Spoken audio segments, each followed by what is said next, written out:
추석 명절을 맞아서 우리 성도님들이 많이 출타하셨기 때문에 마가복음 강해하는 것을 잠깐 멈추고 오늘은 특별히 신명기 말씀으로 함께 하나님의 은혜를 나누고자 합니다.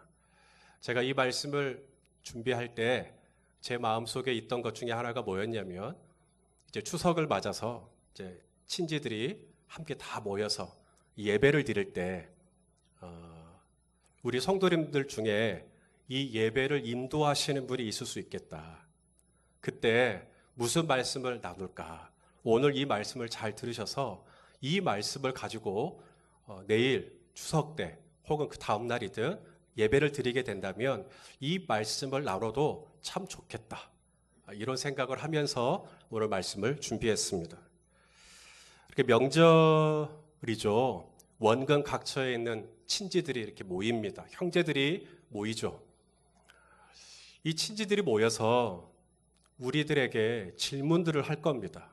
너는 언제 취직할래? 너는 언제 결혼할래?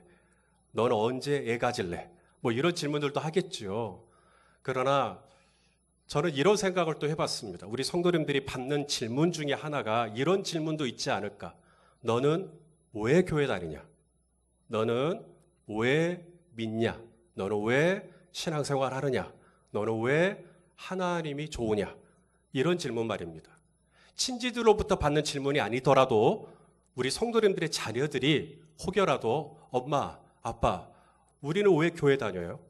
우리는 왜 하나님을 믿어요? 왜 나는 하나님 안 믿으면 안 되는 거예요? 하나님이 뭐가 좋아요? 라는 질문을 혹이라도 받게 된다면 오늘 우리가 읽은 이 본문이 정말 잘 대답해 주고 있습니다. 우리가 하나님을 왜 믿는지, 우리가 하나님을 왜 좋아하는지, 우리가 왜 하나님을 따라가는지 오늘 본문이 너무나 잘 명확하게 이렇게 대답을 해주고 있기 때문에 오늘 말씀을 잘 들으셔서 혹 주위에 누군가가 당신은 왜 예수 믿소? 당신은 왜 교회 다니요? 라고 물을 때 오늘 이 본문을 근거로 해서 대답을 하시면 참 좋은 대답이 될 수 있겠다. 이런 생각을 하면서 말씀을 준비했습니다. 오늘 말씀의 제목이 뭐죠? 이런 하나님이 없다. 이런 하나님이 없다. 입니다. 이게 문장을 잘못 읽으면 이게 큰일 납니다. 이게 서술형으로 읽으시면 안 됩니다. 그러면 아주 발칙한 제목이 됩니다. 아주 무례한 그런 서술이 됩니다. 하나님이 없다. 목사가 설교 제목으로 이런 제목 정하면 안 되거든요. 하나님은 없습니다. 뭐 이런 제목 정하면 안 되죠. 그런데 이것은 그냥 서술형이 아니라 끝에 느낌표가 있습니다. 느낌표가 한 개도 아니고 두 개가 있습니다. 무슨 말이냐면 감탄사라 이 말입니다. 이런 하나님이 없다. 이런 하나님이 없다. 라고 하는 감탄사입니다. 하나님을 알고 하나님을 사귀면 사귈수록 하나님을 따르면 따를수록 하나님을 의지하면 의지할수록 하나님 안에 거하는 시간이 오래되면 오래될수록 제 안에 터져나오는 감탄사가 있죠. 이런 하나님이 없다. 이런 하나님이 없다. 우리 성도님들도 우리 하나님 만나고 하나님을 알고 그리고 하나님 안에 지금 이렇게 지내시면서 동일하게 고백하실 수 있겠어요? 정말 이런 하나님 없다. 이렇게 좋은 하나님이 없다. 이 고백이 나의 고백이고 나의 믿음입니다 하시면 아멘 해주십시오. 그 감탄사, 이런 하나님이 없다. 이런 하나님 없다. 라고 하는 이야기를 오늘 나누기를 원합니다. 때로는 하나님을 믿고 신앙을 할 때 하나님께 대한 감탄보다는 하나님께 대한 탄식, 하나님께 대한 실망할 때가 있습니다. 왜냐하면 이 하나님이 내가 원하는 대로 다 해주는 건 아니거든요. 내가 계획하고, 내가 바라고, 내가 기대하고, 내가 추진하려고 하는 어떤 일들이 이렇게 막 틀어질 때가 있거나, 이렇게 미뤄지거나, 이럴 때가 있습니다. 나는 지금 너무 아픈데, 하나님은 도무지 나를 치유하실 것 같이 보이지 않는 그런 답답한 상황들이 지속되면, 하나님께 실망하게 되고, 또 하나님을 약간 의심하게 되고 이렇게 흔들릴 때가 있어요. 그러나 또 그 시간들이 또 지나가잖아요. 이 또한 지나가리라. 그래서 그 시간들이 또 지나가면 돌아서면 그때 당시에는 영원히 끝날 것 같지 않은 고통이요 신음이었지만 지나놓고 보면 또 하나님께서 선하게 분명히 나에게 좋게 유익하게 그렇게 인도하셨던 것을 또 고백하고 느끼게 됩니다. 우리가 이렇게 산을 오르다 보면 가파르죠. 경사가 졌기 때문에. 그래서 힘듭니다. 막 근육이 뭉치고 허리도 아프고 심장은 막 터질 것 같고 그런데 끝은 보이지 않고 그럴 때 어떻게 하십니까? 잠깐 멈춰서 뒤를 돌아보시죠. 내가 어디까지 올라왔나. 잠깐 이렇게 뒤를 돌아서 내려다보면 아주 멋진 풍경이 눈에 들어옵니다. 뒤 돌아서서 다시 내가 올라갈 길을 보면 깝깝해요. 왜냐하면 흙밖에 안 보이고 경사밖에 안 보이고 아프고 그런데 또 뒤돌아보면 내가 걸어왔던 이 길이 너무 멋진 단풍이 펼쳐져 있는 절경 한복판에서 내가 걷고 있는 거거든요. 신앙생활을 일컬어서 누군가는 철로 역정이라 그랬어요. 그러니까 이 꽃길만 걸으십시오 뭐 이런 인사가 많은데 우리 신앙생활은 꽃길이 아닙니다. 늘 꽃이 피는 들판만 있는 게 아니거든요. 험한 골짜기가 있어요. 가파른 골짜기가 있어요. 눈물 골짜기가 있어요. 이럴 때 참 힘들어요. 우리 하나님을 그 와중에도 변함없이 신뢰한다라는 게 참 쉽지 않습니다. 그러나 뒤돌아보면 하나님은 우리 그런 가사 있잖아요. 지나온 모든 세월들 돌아보아도 그 어느 것 하나 주의 손길 안 미친 것 전혀 없네. 뒤돌아보면 가만히 다시 새하려 보면 지금 내 앞길은 너무 깝깝하지만 주님은 훨씬 더 좋은 계획, 훨씬 더 멋진 풍경을 큰 그림을 가슴에 담고 나의 삶을 인도해 오고 계셨다는 거. 나의 삶을 주장해 오고 계셨다는 지금은 너무 그냥 숨이 그냥 목까지 차오를 정도로 힘들지만 이것 또한 지나가면 하나님께서 저 위에 올라갔을 때 마침 주님이 원하시는 그 자리에 올라갔을 때 아이고야 이거 보여주시려고 이거 깨닫게 하시려고 이렇게 하셨구나. 그 하나님의 뜻이 이해가 되어지면서 우리는 신실하신 하나님을 찬양하게 되는 줄로 압니다. 그 하나님께 대한 감탄. 이런 하나님이 없다. 이런 하나님이 없다. 얼마 전에 제 아내 생일이었어요. 제 아내를 만난 게 벌써 21년 됐고 결혼한 지는 19년 됐습니다. 오래오래 살았습니다. 시간이 지나면 지날수록 제 아내에 대한 감탄이 제 안에 나옵니다.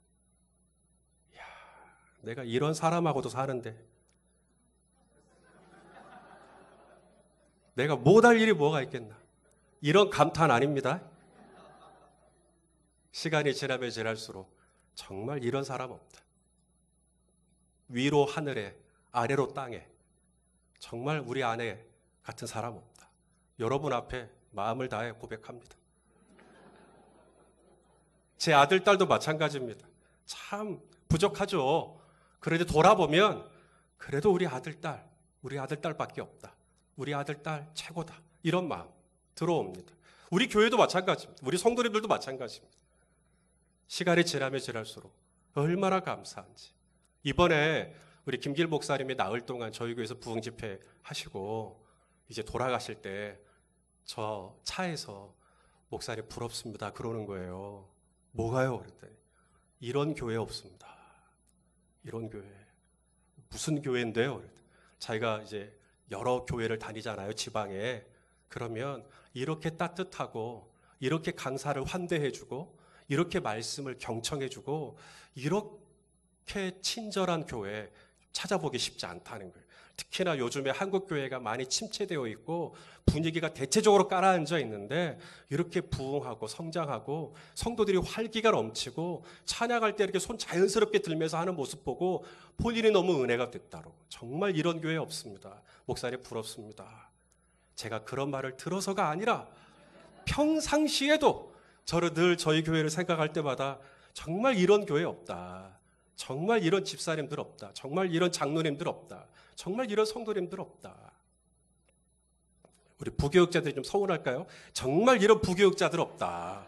에? 정말 이런 부교육자들 없다. 우리 성도님들도 혹 저를 두고 그렇게 생각하실까요? 이런 목사님 없다. 1부 때는 한 11명이 대답하시더라고요.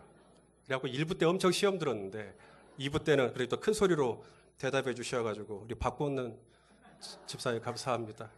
추석 때 송편 많이 드시길 바라겠습니다.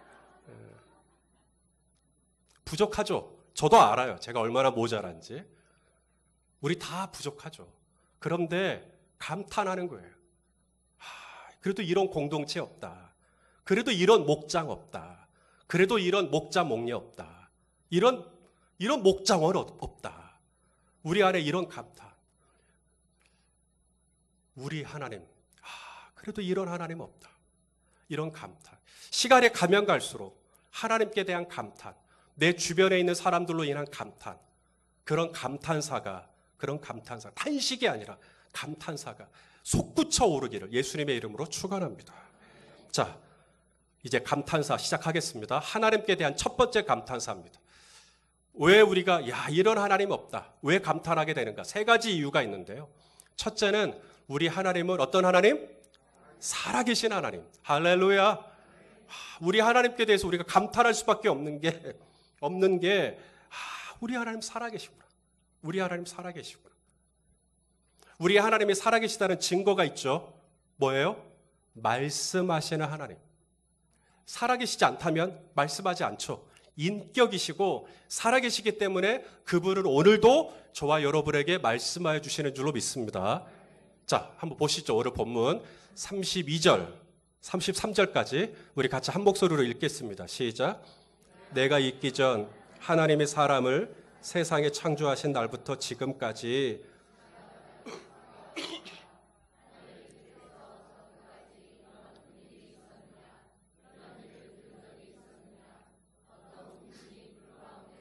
말씀하시는 하나님의 음성을 너처럼 듣고 생존하였느냐. 우리 하나님 살아계셔요. 그래서 말씀하실 수 있는 하나님. 이번 부흥집회 주제가 뭐였죠?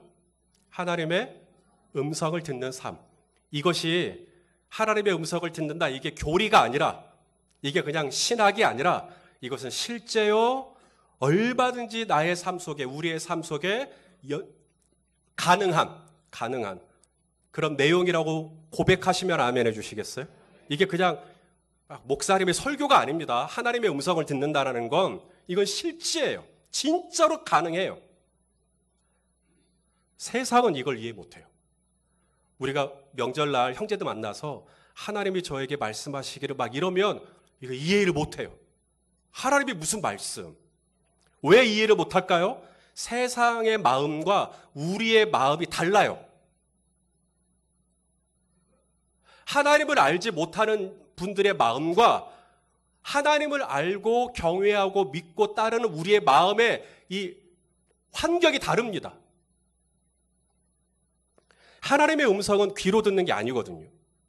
물론 어떤 분은 하나님이 기도할 때 뒤에다 대고 말씀하셨다 이렇게 말씀하시는 분도 있죠. 저는 그것이 불가능하다고는 생각하지 않습니다. 그러나 일반적으로 우리 하나님이 우리에게 말씀하시는 방식은 우리의 귀에다가 청각에다가 말씀하시는 하나님이 아니라 어디다 대고 말씀하셔요?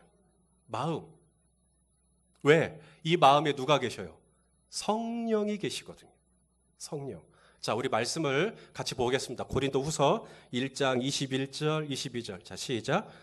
우리를 너희와 함께 그리스도 안에서 굳건하게 하시고 우리에게 기름을 부으신 이는 하나님이시니 인치시고 보증으로 어디에? 우리 마음에 성령을 주셨다. 그러니까 하나님이 우리 마음에 성령을 주신 이유가 뭐냐면 방언하고 예언하고 통변하고 병 고치고, 물론 성령을 내 안에 주셔서 이런 놀라운 권능들도 행하게 하시지만 궁극적으로 하나님께서 저와 여러분의 마음에 성령을 부어주신 이유가 있다면 그것은 뭔가 하나님이 우리에게 말씀하실 때 이 말씀을 성령이 받아서 우리에게 전달해주는, 하나님의 음성을 우리에게 전달해 주는 통로가 되게 하기 위하여 저와 여러분의 마음에 성령을 주셨다는 거예요. 근데 마음에 성령이 계시지 않잖아요. 예수를 그리스도라고 고백하는 이가 성령을 마음에 갖고 있는 거거든요. 그런데 예수님을 믿지도 않고 영접하지도 않았기 때문에 이분들은 마음에 성령이 안 계십니다. 그러니 하나님의 음성이 그냥 신화적인, 말도 안 되는 상상력 같은 공허한 얘기처럼 들리는 겁니다. 하지만 우리 마음에 예수를 그리스도로 고백하는 저와 여러분의 마음에는 실제로 성령님이 계시기 때문에 이 성령님은 오늘도 저와 여러분에게 이 시간에도 우리에게 하나님의 음성을, 하나님의 말씀을 들려주시는 줄로 믿습니다. 여기 지금 마이크가 있어요. 지금 마이크 성능 괜찮아요? 우리 뒤에 계신 분들 잘 들리십니까? 안 들리십니까? 자, 뒤에 계신 분들 잘 들리시면 아멘 해주십시오. 예, 잘 들리시죠? 그런데 만일에, 자, 마이크는 문제가 없어요. 이 마이크는 문제가 없습니다. 그런데 여기 양쪽에 있는 스피커가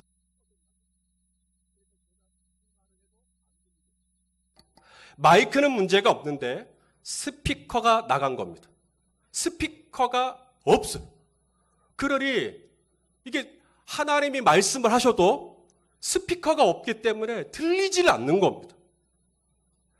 하나님이 저와 여러분의 마음에 성령을 주신 이유가 뭐냐면 하나님 음성 들으라고, 하나님의 말씀 들으라고 우리에게 성령을 주신 거죠. 자, 우리 요한복음 10장 27절 한번 읽어보겠습니다. 시작. 내 양은 내 음성을 들으며 나는 그들을 알며 그들은 나를.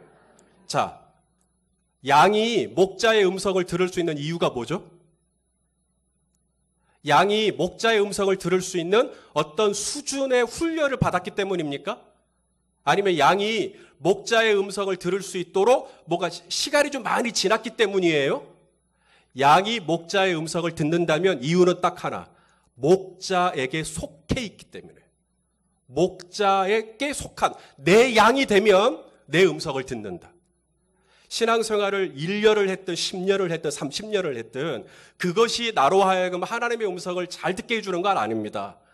하나님의 음성을 들을 수 있는 근거는 교회 안의 직분이나 신앙의 연수가 아니라 나의 소속이 어디냐. 내가 하나님께 속해 있으면, 내가 하나님의 양이면 내 양은 내 음성을 듣는다 하셨으므로 오늘 처음 하나님을 믿고 예수를 믿었다 해도 오늘 당신의 심령에 하나님은 당신의 살아계신 음성을 들려주실 수 있다는 것을 믿으시길 바랍니다. 저는 영성일기를 써요. 솔직하게 꼬박꼬박 쓰지는 못해요. 깜빡 까먹을 때도 있고요. 아니면 피곤해서 오늘은 안 쓰고 잘난다. 영성일기에 대해서 좀 가급적이면 쓰지만 묶이지는 않습니다. 영성일기를 쓸 때 영성일기도 뭘까? 잠깐 소개하면 우리가 일반적으로 쓰는 일기랑은 좀 다릅니다. 아침에 내가 언제 일어나서 뭐 누구 만났고 어디 갔고 내가 뭐 했고 이런 거 쓰는 거, 그리고 내가 뭘 느꼈다 이런 거 쓰는 게 우리 일반적인 일기죠. 근데 영성일기는 좀 다릅니다. 영성일기는 관점이 좀 달라요. 영성일기를 어떻게 쓰냐면 내가 무엇을 했느냐를 쓰는 게 아니고요. 내가 오늘 하루 주님하고 어떻게 동행했는가를 쓰는 겁니다. 주님이 나에게 뭐라고 말씀하셨고 그리고 내가 거기에 어떻게 응답했는가를, 어떻게 반응했는가를 기록으로 남기는 거예요. 그게 영성일기입니다. 그러니 영성일기를 쓰려고 하면 반드시 삶 속에 일상 중에 하나님께 이렇게 물어야 됩니다. 뭐라고 물어야 될까요? 유기성 목사님께 배운 질문입니다. 따라서 하실래요? 주님, 제가 무엇을 하기를 원하십니까? 이 질문이 없으면 영성일기 못 써요. 쓸 내용이 없으니까. 나는 오늘 주님의 음성을 들은 적도 없고 나는 오늘 주님의 말씀에 순종한 적도 없으니 영성일기를 쓰기가 내용이 없습니다. 그런데 순간순간 잠깐 시간이 날 때 주님 제가 뭐 할까요? 점심을 먹는데 빨리 먹었어요. 아직도 시간이 남았어요. 주님 제가 뭐 할까요? 지금 누가 막 아파한다는 얘기를 들었어요. 주님 제가 뭐 할까요? 순간순간 주님께 물어보는 거예요. 주님 제가 지금 무엇을 할까요? 제가 지금 무엇을 하기를 원하십니까? 근데 이 질문이 유기성 목사님이 개발한 독창적인 질문이 아니고요. 이게 성경적인 질문입니다. 사도 바울이 주님께 했던 질문이에요. 자, 사도 바울이 뭐라고 했냐면 사도행전 22장 10절. 자, 우리 한번 읽어보겠습니다. 시작. 여기서 내라는 말은 사도 바울 말합니다. 자신. 내가 이르되 주님 뭐라 그랬다는 거예요. 주님 무엇을 하리이까? 주께서 이르시되 일어나 다메섹으로 들어가라. 네가 해야 할 일을 모든 것을 거기서 누가 이르리라 하시거늘. 우리는 바울하고 예수님과의 대화 그러면 사울아 사울아 어찌하여 네가 나를 핍박하느냐. 오 주여 느시오니까 나는 네가 핍박하는 예수다. 딱 여기까지만 알아요. 여기까지 대화인 줄로. 근데 그 다음 대사가 있어요. 그 다음 대사가 뭐냐면 따라서 하실래요? 주님 무엇을 하리이까? 저 이제 뭐 할까요? 이 질문을 바로 드렸다는 거예요. 아, 내가 그동안 핍박했던 게 주님을 핍박했던 거구나. 내가 잘못 살았구나. 그리고 나서 바울이 곧바로 묻기를 주님 제가 무엇을 할까요? 그러니까 주님이 다메섹으로 들어가거라. 거기서 한 제자가 너를 기다리고 있고 그 제자를 통하여 내가 너가 앞으로 할 일을 내가 계시하겠다. 여러분, 우리가 이런 질문을 해야 하고 이런 질문을 할 수 있어요. 명절 때 순간순간 주님 제가 뭐 할까요? 주님 제가 어떻게 해드리면 좋겠어요? 주님 제가 무슨 말씀을 우리 형제들에게 하면 좋겠습니까? 주님 제가 우리 형수님을 위로해드리고 싶은데 무슨 말씀을 전할까요? 그냥 내 머릿속에 생각난 대로 말했으면 일기에 그냥 나 오늘 뭐라고 했다 이렇게 쓰면 될 거예요. 근데 영성일기는 좀 다릅니다. 주님이 나에게 이런 마음을 주셨고 내가 그 말씀을 전달했더니 이런 열매가 있었다. 그게 영성일기예요. 명절 기간 뭐 TV에서 재밌는 것도 많이 하고 눈앞에 맛있는 음식도 펼쳐져 있겠지만 순간순간 우리 연립배적의 성도들을 깨워서 이렇게 물으세요. 다시 한번요. 자, 저랑 연습하는 거예요. 주님 무엇을 하리이까? 자, 이제 눈을 감고요. 눈을 감고 주님 무엇을 하리이까? 네, 이 질문이요. 주님 제가 뭐 할까요? 주님 제가 뭐 할까요? 하나님의 음성을 듣는 명절이 되시기를 예수님의 이름으로 축원합니다. 우리가 하나님께 대하여 감탄할 수밖에 없는 첫 번째 이유. 우리 하나님은 살아계시고 살아계시기 때문에 오늘도 내게 말씀하실 수 있다. 두 번째 감탄사가 있죠. 하나님은 나를 인도하시는 분이시다. 하나님은 나를 인도하시는 하나님. 아멘이십니까? 자, 34절 오늘 본문 같이 읽도록 하겠습니다. 시작. 어떤 신이 와서 시험과 이적과 기사와 전쟁과 강한 손과 편팔과 크게 두려운 일로 한 민족을 다른 민족에게서 인도하여 낸 일이 있느냐? 이는 다 너희의 하나님 여호와께서 애굽에서 너희를 위하여 너희 목전에서 행하신 일이라. 할렐루야. 우리 성도님들은 어떻습니까? 실로 우리 하나님은 나의 삶을 여기까지 오늘까지 인도해 주고 계십니다 하시면 아멘 해주십시오. 그 감탄, 하나님의 나를 인도하시는 하나님. 여호와는 나의 목자시니 내가 부족함이 없으리로다. 이 감탄, 이 감탄이거든요. 여호와는 나의 목자시니 내게 부족함이 없으리로다. 이게 넘치는 감동, 감격, 감탄 지금 이거예요. 자, 하나님이 우리를 어떻게 인도하시는가? 오늘 본문 34절을 잘 보시면 하나님이 우리를 인도하시는 7가지 방법이 나와 있습니다. 혹시 보이세요? 자, 7가지 방법이 뭐예요? 시험과 이적과 기사와 전쟁과 강한 손과 편팔과 크게 두려운 일. 마음에 드는 단어도 있고 별로 달갑지 않은 단어도 있을 겁니다. 자, 하나님의 나를 인도하시는 첫 번째 방법이 뭐죠? 시험. 마음에 드십니까? 고난이요, 고난. 하나님이 우리의 삶을 인도하실 때 때로는 고난을 통해 어려움을 통해 우리를 인도하실 수 있다.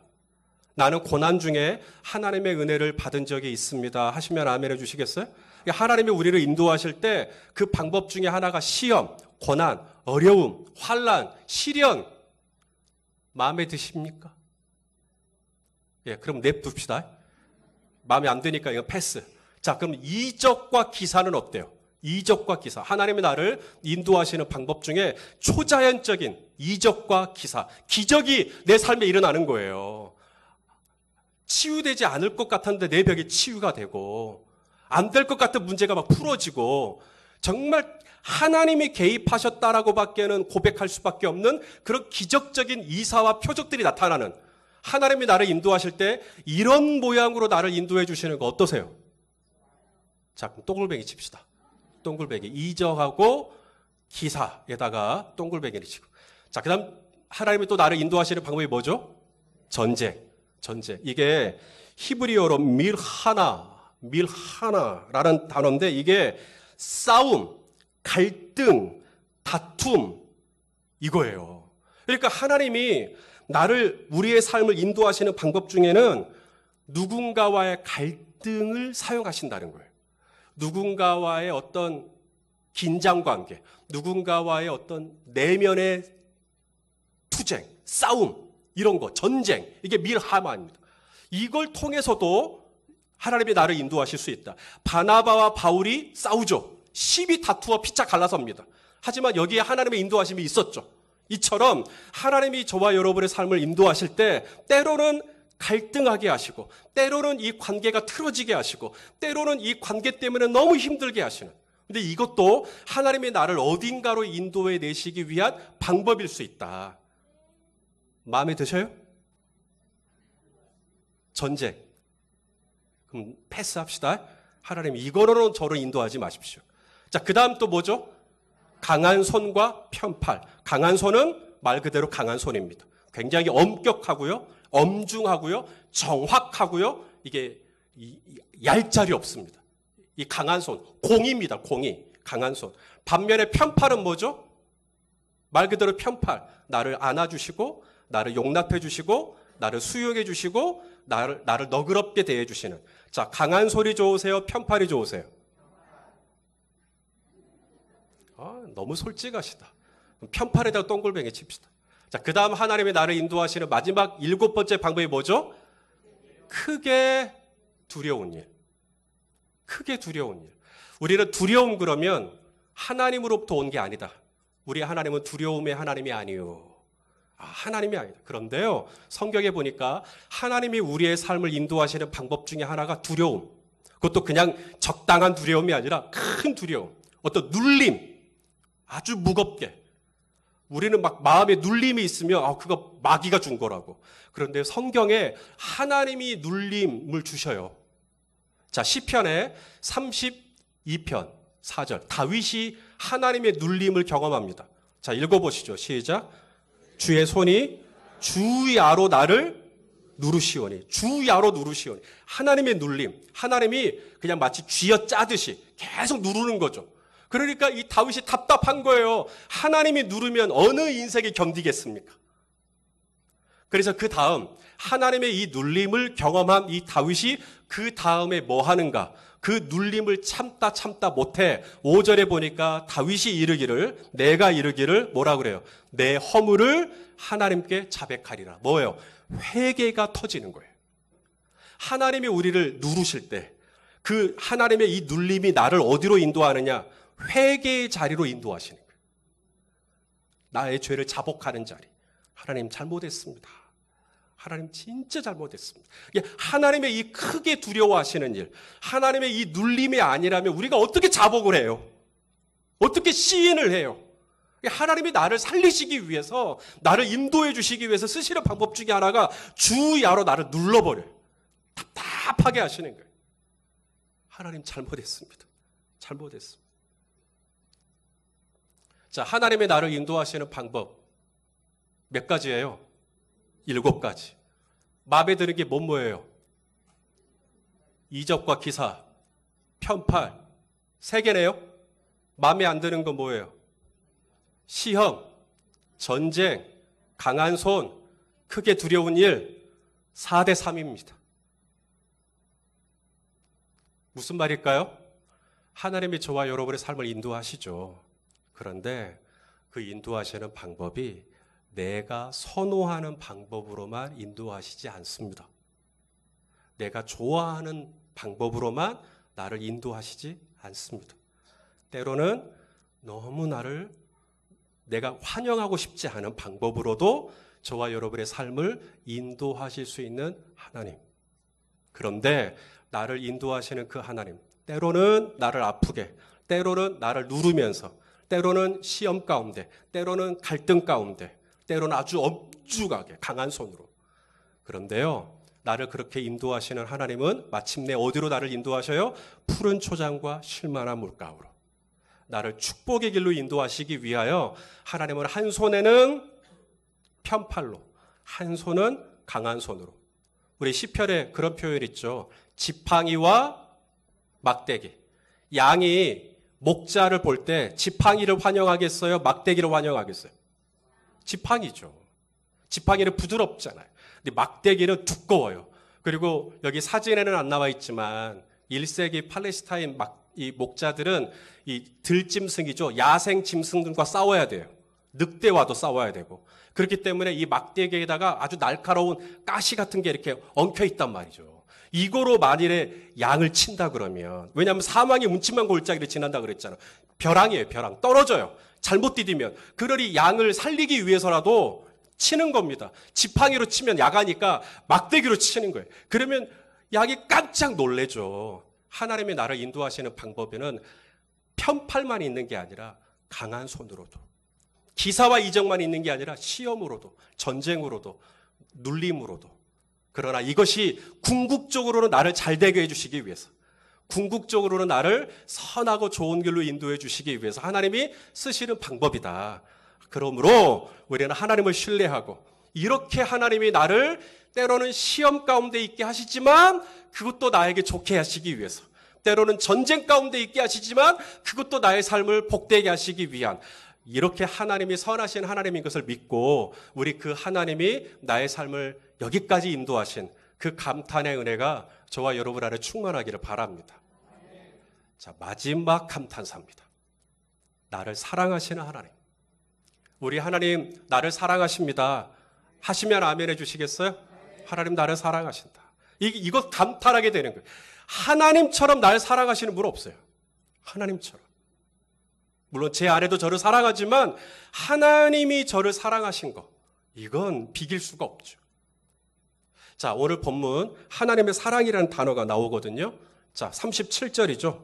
자, 우리 한번 읽어보겠습니다. 시작. 여호와께서 내 조상들을 사랑하신 고로 그 후손인 너를 택하시고 큰 권능으로 친히 인도하여 애굽에서 나오게 하셨다. 자, 우리를 택하시고 우리를 인도하시고 나를 구원해 주신 이유가 뭐라고요? 사랑. 사랑. 자, 하나님의 사랑의 두 가지 특징을 소개하겠습니다. 하나님의 첫 번째 사랑의 특징, 다만 사랑하시는. 다만. 오직 나를 사랑하시는. 자, 한번 읽어보시죠. 신명기 7장 8절 시작. 여호와께서 다만 너희를 사랑하심으로 말미암아. 다만. 하나님의 사랑의 특징 중에 하나가 다만이에요. 이게 영어로 simply, 그저 사랑하는 거예요. 그저. 하나님이 저와 여러분을 사랑할 때 어떻게 사랑하신다고요? 그저 사랑해요. 다만 사랑해요. 마치 이 세상에 사랑할 사람이 누구밖에 없는 것처럼, 나밖에 없는 것처럼. 모두가 다 의인이에요. 나만 죄인이에요. 그런데도 우리 하나님은 나를 위하여 당신의 아들을 이 땅에 보내주시고 십자가에서 피 흘려 돌아가시게 하시고 나를 마침내 율법과 죄에서 속량하시고 나를 심판의 자리에서 생명의 자리로 옮기실 수 있는 하나님, 나를 그렇게 사랑하시는 하나님, 마치 나밖에 사랑할 사람이 없는 것처럼 나에게 주목하시고 나에게 흠뻑 빠지시고 나로 인하여 즐거워 노래를 부르시며 나로 인하여 춤을 추시며 나로 인하여 기쁨을 이기지 못하시는 하나님, 다만 나를 사랑하시는 하나님, 그 사랑으로 오늘 저와 여러분을 사랑하셔요. 두 번째 하나님의 사랑의 특징이 있습니다. 영원한 사랑입니다. 영원한 사랑. endless love입니다. 자, 예레미야 31장 3절 우리 한번 읽겠습니다. 시작. 옛적에 여호와께서 나에게 나타나사 내가 영원한 사랑으로 너를 사랑하기에 인자함으로 너를 이끌었다 하였노라. 우리 하나님의 사랑은 어떤 사랑이라고요? 영원한 사랑이요. 사람의 사랑은 영원하지 않습니다. 아침에는 아빠 사랑해요. 아빠 좋아해요. 저녁에는요. 내 방 들어오지 마 그래요. 아니, 아침에 나 사랑한다며. 제가 딱 들어가니까 아빠 나가. 아, 얼마나 상처를 받았는지. 정말. 빨리 이 사춘기 좀 지나갔으면 좋겠어요. 사람의 사랑은 조속으로 바뀌어요. 그런데 우리 하나님의 사랑은 안 바뀝니다. 영원한 사랑. 저도 목사지만 하나님 앞에 죄송할 때가 왜 없겠어요? 너무 제 자신이 짜잔하게 느껴지는, 왜 이렇게 못났을까? 아니, 주님의 뜻을 뻔히 알면서 또 넘어졌어. 주님의 마음을 또 근심케 해드렸죠. 주님을 또 실망시켜 드린 겁니다. 아, 그러지 않아야 된다는 거 저도 아는데, 이게 또 내 마음이 원하는 것과 이게 잘, 내 마음이 원하는 대로 다 안 돼요, 이게. 내 마음은 하나님의 법을 즐거워하지만 육신의 법이 또 나를 사로잡는. 이것 때문에 몇 번이고 좌절하고 또 부끄러워서 민망한 마음으로 하나님 앞에 엎드리고, 주여 저를 불쌍히 여기십시오. 제가 또 죄를 지었습니다. 그러면 우리 하나님은 막대기를 들고 나타나시는 게 아니고 편팔로 내게 나타나셔서 저를 안아주시고 변함없이 아들아, 난 너 사랑한다. 내가 이 시간 너를 새롭게 한다. 이제 빛 가운데서 다시 일어나거라. 나랑 같이 살자. 그렇게 위로하시고 안위하여 주시고 나를 세워주시고 영원한 사랑으로 여전히 나를 향한 사랑을 한 번도 식은 적이 없는 사랑으로, 한 번도 바뀐 적이 없는 사랑으로, 한 번도 질린 적이 없는 사랑으로, 여전한 사랑, 영원한 사랑으로, 다만 우리를 사랑하시는 사랑으로 오늘 저와 여러분과 이 시간에도 함께하고 계시는 것을 믿습니다. 이런 하나님의 사랑, 이런 하나님 없죠. 나를 이렇게 사랑하시는 분, 나를 이렇게 기뻐해 주시는 분, 나를 이렇게 품어주시는 분 없죠. 사람은요, 저를 알면 다 도망칩니다. 제가 아직 안 들켰으니까 이만큼 목회하는 거예요. 웃자고 한 얘기인데, 제가 지금 안 들켰으니까 이만큼 하는 거예요. 만일에 진짜 제가 누군지를 알면 제 옆에 남을 수 있는 사람 아무도 없죠. 그런데 우리 하나님은 제가 누군지 알잖아요. 제가 얼마나 부패하고 썩은 내가 진동하는 죄인 중에 죄인인지 알잖아요. 그런데도 우리 주님은 다만 나를 사랑, 마치 나에게 딱 꽂혀가지고 여전히 나에게 콩깍지가 벗겨지지 않는, 나를 그렇게 좋아하시고 영원히 나를 좋아해 주시고 영원한 사랑으로 오로도 나와 함께 하시는 이런 하나님은 없는 줄로 믿습니다. 살아계셔서 오늘도 나에게 성령을 통해 말씀하실 수 있는 하나님, 나를 인도하시되 내가 좋아하는 방법만이 아니라 때로는 나에게 달갑지 않은 방법이지만 마침내 나를 인도하사 선한 길로, 푸른 초장으로, 쉴만한 물가로, 축복의 길로, 복된 길로, 바른 길로, 선한 길로 나를 인도하여 주실 수 있는 하나님, 마지막으로 나를 사랑하시되 마치 사랑할 사람이 나밖에 없는 것처럼 나에게 완전히 꽂혀가지고 지금도 변개함이 없이, 조금도 그 열정이 식은 것 없이 여전히 나를 영원한 사랑으로 사랑하시는 그 사랑 안에 저와 여러분의 안정감이 있는 줄로 압니다. 이 좋으신 하나님, 감탄할 수밖에 없죠. 살아계신 하나님, 인도하시는 하나님, 오늘도 나를 사랑해 주시는 하나님, 이 좋으신 하나님을 우리 주변에 나와 관계된 자들에게, 또 내 자녀들에게 잘 흘려보내 주실 수 있기를 예수님의 이름으로 축원합니다. 자, 우리 옆에 있는 분하고 악수하시면서 이런 하나님 없습니다 라고 인사 한번 나누겠습니다.